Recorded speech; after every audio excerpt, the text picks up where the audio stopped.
छत्तीसगढ़ के मुख्यमंत्री भूपेश बघेल आज गृह विभाग की बैठक लेंगे। मुख्यमंत्री भूपेश बघेल इस बैठक में प्रदेश की कानून व्यवस्था को लेकर समीक्षा करेंगे। इसके अलावा सीएम भूपेश चिटफंड घोटाले के पीड़ितों को राहत देने, जेल में बंद आदिवासियों की रिहाई और आत्मसमर्पित नक्सलियों के पुनर्वास की योजना की समीक्षा करेंगे।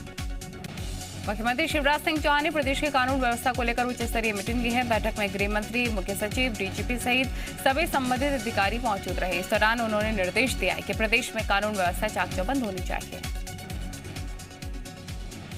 उन्होंने नेमावर हत्याकांड का जिक्र करते हुए कहा कि अपराध जघन्यतम है। आरोपियों को पकड़ लिया गया है और फास्ट ट्रैक कोर्ट में उनके खिलाफ मुकदमा चलाकर दोषियों को कड़ी से कड़ी सजा दी जाएगी। देवास के नेमावर में एक ही परिवार के 5 लोगों के हत्याकांड में पुलिस को 3 आरोपियों की 3 जुलाई शाम 4 बजे तक की रिमांड मिली है, जबकि 4 आरोपियों को कोर्ट ने जेल भेज दिया है। रिमांड पर लिए गए तीनों आरोपियों से पुलिस पूछताछ कर और भी तथ्यों का खुलासा करने की कोशिश करेगी। बता दें कि प्रेम प्रसंग को लेकर परिवार के सभी 5 सदस्यों की हत्या कर शवों को 10 फीट गहरे गड्ढे में दफना दिया गया था और आरोपी ने ही पुलिस को परिवार के गायब होने की सूचना दी थी, जिसके बाद से ही जांच चल रही। मध्य प्रदेश में मंत्रियों को जिलों का प्रभार सौंपने के बाद सीएम शिवराज सिंह ने कल सभी मंत्रियों को डिनर पर बुलाया। सीएम हाउस में आयोजित इस डिनर कार्यक्रम के दौरान सीएम ने मंत्रियों के साथ चर्चा की। डिनर के बाद सीएम हाउस से बाहर निकले मंत्रियों ने कहा कि मंत्रियों को जिलों का प्रभार मिलने के बाद इस तरह की बैठक जरूरी थी। मंत्री गोविंद सिंह राजपूत ने कहा कि प्रभारी मंत्रियों का काम सिर्फ ट्रांसफर तक ही सीमित नहीं है, बल्कि वो पूरे क्षेत्र का विकास देखेंगे। मध्य प्रदेश में प्रभारी मंत्रियों की नियुक्ति पर कांग्रेस ने सरकार पर निशाना साधा। कांग्रेस विधायक कुणाल चौधरी तंज कसते हुए नजर आए कि जब जनता को जरूरत थी तब प्रभारी मंत्री नहीं बनाए गए। कांग्रेस के आरोपों पर मंत्री भूपेंद्र सिंह ने पलटवार करते हुए कहा कि तबादला उद्योग कांग्रेस सरकार में चलता था। हमने एक निश्चित समय के लिए बैन हटाए, तबादलों के लिए गाइडलाइन बनाई है। भोपाल से कांग्रेस विधायक आरिफ मसूद रायसेन पहुंचे। यहां उन्होंने जानलेवा हमले में घायल 2 मुस्लिम युवतियों से जिला अस्पताल में मुलाकात की। उन्होंने कहा जबरन धर्मांतरण की घटनाएं कहां से हो रही हैं, ये सभी को देखना चाहिए। आरिफ मसूद ने बताया कि दोनों मुस्लिम युवतियों का हिंदू लड़कों से प्रेम प्रसंग चल रहा था। जब युवतियों ने हिंदू धर्म अपनाने से इनकार कर दिया तो युवकों ने जानलेवा हमला करके उन्हें मौत के घाट उतारने की कोशिश की। आरिफ मसूद ने बीजेपी नेताओं से सवाल किया है कि जब मुस्लिम लड़कियों के साथ इस तरह की घटनाएं सामने आती हैं तो नेता चुप क्यों रहते हैं। मध्य प्रदेश में इन दिनों राजनीतिक पार्टियों में आदिवासी हितैषी बनने की होड़ मच गई है। ऐसे में बीजेपी और कांग्रेस का वार पलटवार जारी है। बीजेपी प्रवक्ता दीपक विजयवर्गीय ने कहा है कि बीजेपी जोड़ों को जोड़ने का काम करती है। बीजेपी के आरोपों पर कांग्रेस के पूर्व मंत्री पीसी शर्मा ने कहा कि बीजेपी का झूठ का काम लीलाओं से नहीं चलेगा। उन्होंने कमलनाथ को आदिवासी हितैषी बताया। मुख्यमंत्री शिवराज सिंह चौहान ने बुढ़ार नगर पंचायत और धनपुरी नगर पालिका की जनता को 100% वैक्सीनेशन के लिए आभार जताया। कार्यक्रम के दौरान सीएम शिवराज सिंह लोगों से बिना मास्क के घरों से ना निकलने की अपील करते नजर आए। उन्होंने कहा संकट अभी टला नहीं है, सावधानी नहीं रखी तो दोबारा परेशानी बढ़ सकती है। मंडला जिले में 100% लोगों का वैक्सीनेशन हो सके, इसके लिए महा वैक्सीनेशन अभियान चलाया जा रहा है, लेकिन दूरस्थ इलाकों में जागरूकता की कमी है।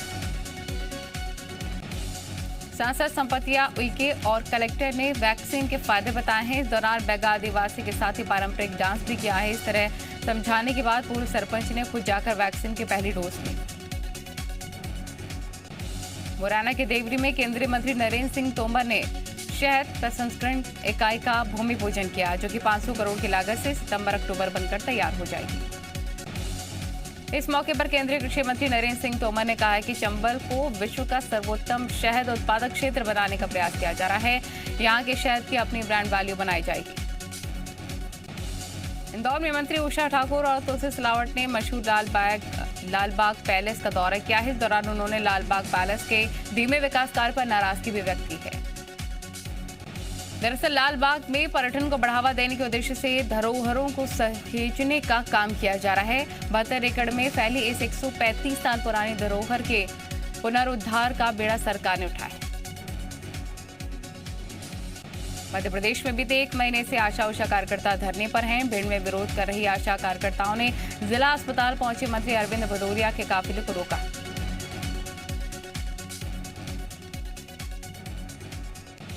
इस बीच मंत्री के गास ने आशा कार्यकर्ताओं को हटाया। काफी देर तक आशा कार्यकर्ता उनसे बात करने की कोशिश करती रही, लेकिन मंत्री उन्हें अनसुना कर वहां से रवाना हो गए।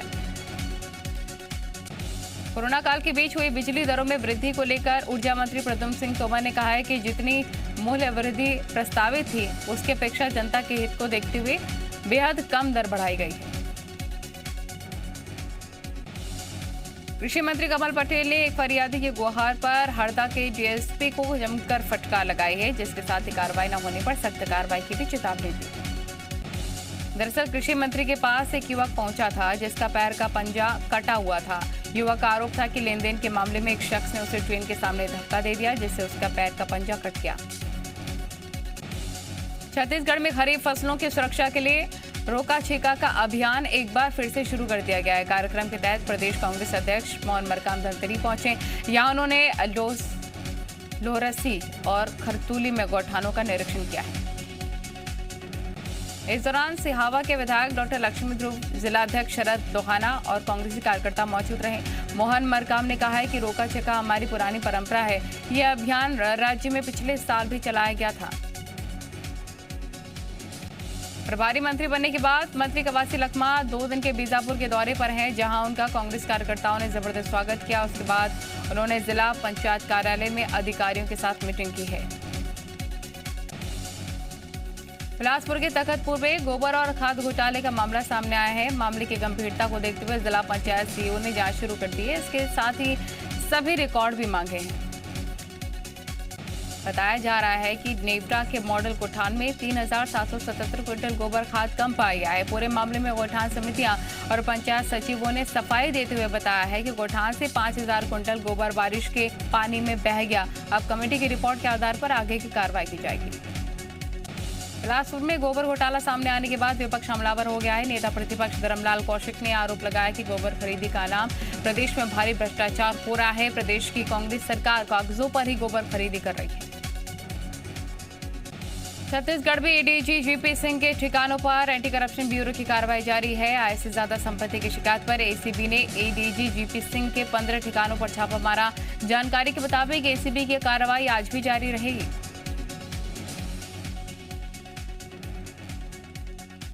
जीपी सिंह के खिलाफ आय से अधिक संपत्ति समेत कई शिकायतों की जांच के बाद केस दर्ज कर लिए गए हैं। जीपी सिंह के रायपुर, राजनांदगांव और ओडिशा के अलग अलग ठिकानों पर एसीबी ने छापा मारा। छापे की कार्रवाई पूरी होने के बाद जीपी सिंह की पूरी बेनामी संपत्ति का खुलासा होगा।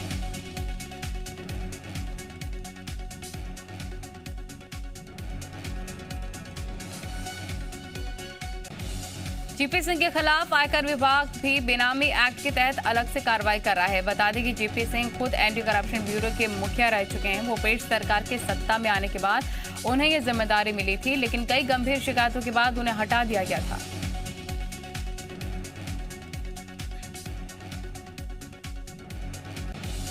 भ्रष्टाचार के मामले एंटी करप्शन ब्यूरो में कई सालों से लंबित होने के अफसरों पर इन मामलों में कार्रवाई न होने पर हाईकोर्ट ने छत्तीसगढ़ सरकार से जवाब मांगा। 2 सप्ताह जवाब देने को कहा गया है। मामले की अगली सुनवाई 28 जुलाई को होगी।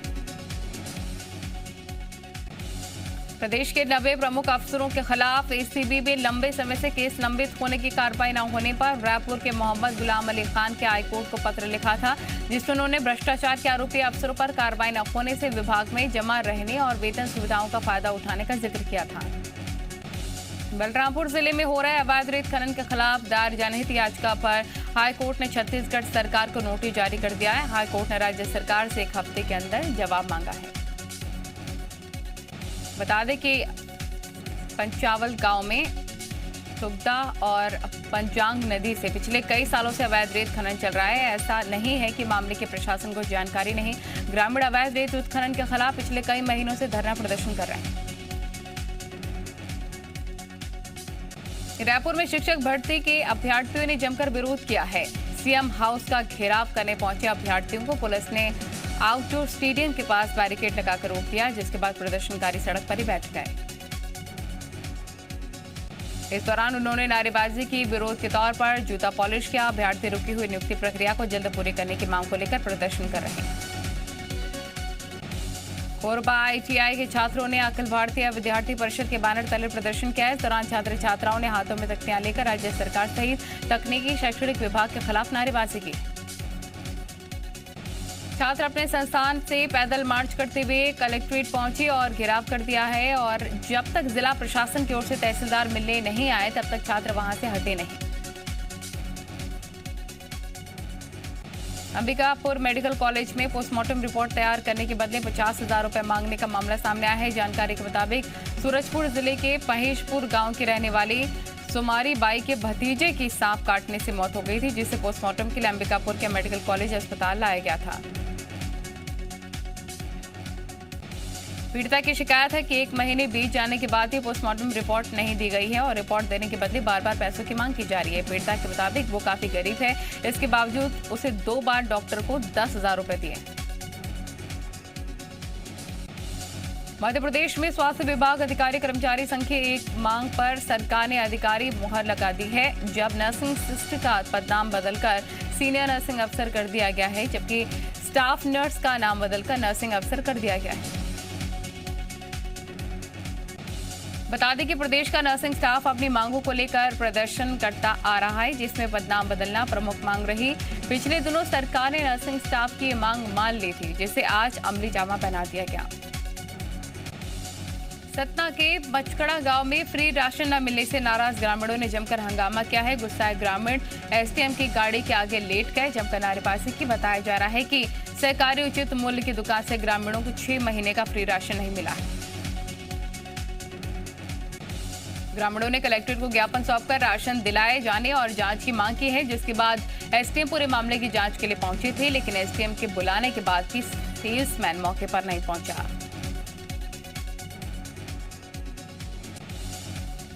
कोरिया जिले के चनवारीडांड ग्राम पंचायत में बन रही रिटर्निंग वॉल की घटिया निर्माण की शिकायत मिली है। स्थानीय लोगों का आरोप है कि कलकलिया नाले में 20 लाख की लागत से बनने वाली इस रिटर्निंग वॉल का ठेकेदार की मिली भगत से घटिया निर्माण किया जा रहा है। वॉल का काम जनपद पंचायत करवा रही है या फिर ग्राम पंचायत, इसको लेकर भी सवाल खड़े हो रहे हैं। पूरे मामले में जब कामकाज संभाल रहे इंजीनियर से बात की गई तो उन्होंने कहा कि अगर कोई अनियमितता है तो उसे दूर कर लिया जाएगा। टीकमगढ़ में भारी भरकम बिजली बिल से व्यापारी काफी परेशान है। उनका कहना है कि लॉकडाउन में व्यापार नहीं हुआ है, इसलिए उनके पास बिल चुकाने के पैसे नहीं हैं। व्यापारियों की मांग है कि जिस समय लॉकडाउन की वजह से दुकानें बंद रहीं, उस समय का बिल माफ किया जाए तो फिर सिर्फ सर्विस चार्ज ही लिया जाए। वहीं बिजली विभाग के अधिकारियों के मुताबिक लॉकडाउन में मीटर रीडिंग नहीं हो पाया, इसलिए अंदाज से बिल भेजे गए। रीवा में MPEB बिजली कंपनी के 2 लोगों की बातचीत का ऑडियो वायरल होने के बाद विभाग में हड़कंप मच गया। ऑडियो में 15,000 रुपए प्रोग्रामर को लेकर मीटर रीडर बनने की सलाह दी जा रही है। मामले को लेकर विभाग ने जांच के आदेश दिए। बिजली कंपनी के एग्जीक्यूटिव इंजीनियर का कहना है कि मीटर रीडर को 3,000 रुपए मिलते हैं और इसकी भर्ती के लिए 15,000 रुपए मांगे जा रहे हैं। मामले की गंभीरता को देखते हुए जांच के आदेश दिए। बालाघाट में आज जबलपुर से आए कृषि विभाग की संभागीय जांच टीम खाद और बीज केंद्रों का निरीक्षण करने पहुंची। जानकारी मिलते ही सभी दुकान संचालक खाद और बीज की दुकानें बंद करके गायब हो गए, जिनके बाद जांच टीम ने दुकानों पर नोटिस चिपका दिया।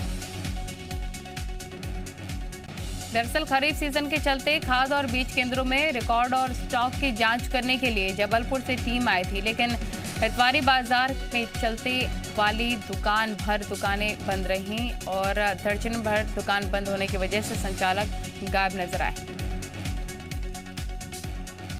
पन्ना में कलेक्ट्रेट के नाम से फर्जी ट्विटर और फेसबुक अकाउंट बनाए जाने का खुलासा हो गया है, जिसके बाद कलेक्टर ने कार्रवाई के लिए पुलिस अधीक्षक को लेटर लिखा। जानकारी के मुताबिक कुछ अज्ञात आरोपी ने कलेक्टर पन्ना का फर्जी अकाउंट बनाया है, जो कि लगातार एक्टिव है। इस अकाउंट को कई लोगों ने फॉलो भी कर रखा था और उसके जरिए कई गलत जानकारियां भी पोस्ट की जा रही हैं। उज्जैन में एक फाइनेंस कंपनी में चोरी करने वाले 2 आरोपियों को पुलिस ने गिरफ्तार कर लिया है। घटना 27 जून की बताई जा रही है। पुलिस के अनुसार 4 चोर फाइनेंस कंपनी में जमा करोड़ों का सोना चोरी करने घुसे थे। चोरों के हाथ आर्टिफिशियल ज्वेलरी और मूर्तियां लग गई, जिसकी कीमत मात्र 2,000 रुपए थी। ब्रांच में लगे सेंसर से केरल में हेड ऑफिस को रात में ही चोरी की सूचना मिल गई थी। ऐसे में केरल में बैंक मैनेजर को सूचना दी गई, जिसकी जानकारी उन्होंने पुलिस को दी है। दमोह में रोड़ापटना गांव के पूर्व सरपंच की गोली मारकर हत्या, जेसीबी से पलटी कार, करीब 24 लोगों पर आरोप, पुलिस जांच में जुटी। हैदराबाद में पकड़े गए बदमाश से सतना पुलिस के सामने चौंकाने वाले खुलासे हुए हैं। पुलिस के अनुसार राकेश सिंह ने बताया है कि गैंगवार में इनामी डकैत अर्जुन सिंह की हत्या कर दी गई थी और उसके शव को जंगल में दफना दिया गया था। अर्जुन सिंह पर सतना पुलिस ने 10,000 रुपए का इनाम घोषित कर रखा था। दरअसल डकैत अर्जुन सिंह ने अपने 2 साथियों के साथ मिलकर जनवरी में एक आदिवासी परिवार के घर में घुसकर फायरिंग की थी। छिंदवाड़ा में मां को फांसी के फंदे पर लटका देख बेटियों ने खाया जहर, इलाज के बाद बेटियों की हालत में सुधार। बस्तर के अलंगनार जंगल में डीआरजी जवानों और नक्सलियों के बीच मुठभेड़ हो गई, जिसमें 3 लाख के नामी नक्सली को जवानों ने ढेर कर दिया। मारा गया नक्सली पीएसजी प्लाटून नंबर 26 का डिप्टी कमांडर जोगाय। बताया जा रहा है कि 18 जून को सीमावर्ती गांव चांदामेटा में सुरक्षा बलों के नक्सलियों से मुठभेड़ हो गई थी, जिसके बाद घायल नक्सलियों की गिरफ्तारी के लिए टीम गई थी। नक्सलियों से भी मुठभेड़ वहां पर हो गई।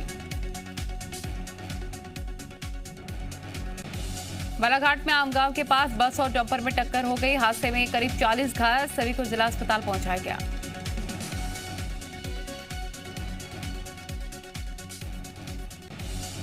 छत्तीसगढ़ में पिछले 24 घंटे में कोरोना के 410 नए मामले आए सामने, जबकि 6 लोगों की मौत हो गई। एक दिन में 581 मरीज कोरोना महामारी के खिलाफ जंग जीतकर घरों को लौटे हैं। पिछले 24 घंटे में सबसे ज्यादा मामले में नक्सल प्रभावित जिलों में आए हैं। पिछले 24 घंटे में बीजापुर में 70, बस्तर में 32, सुकमा में 32, दंतेवाड़ा में 26, कांकेर में 12 मामले आए। बच्चों के लिए जल्दी आ सकती है कोरोना की वैक्सीन। जारिस कैडिला ने डीजीसीआई से मांगी है जाइकोव डी के इमरजेंसी इस्तेमाल को मंजूरी। कोरोना संक्रमण रोकने के लिए यूएई की नई पहल, भारत और पाकिस्तान से आने वाले यात्रियों पर लगाया ट्रैवल बैन, पाबंदी खत्म होने की नहीं बताई तारीख।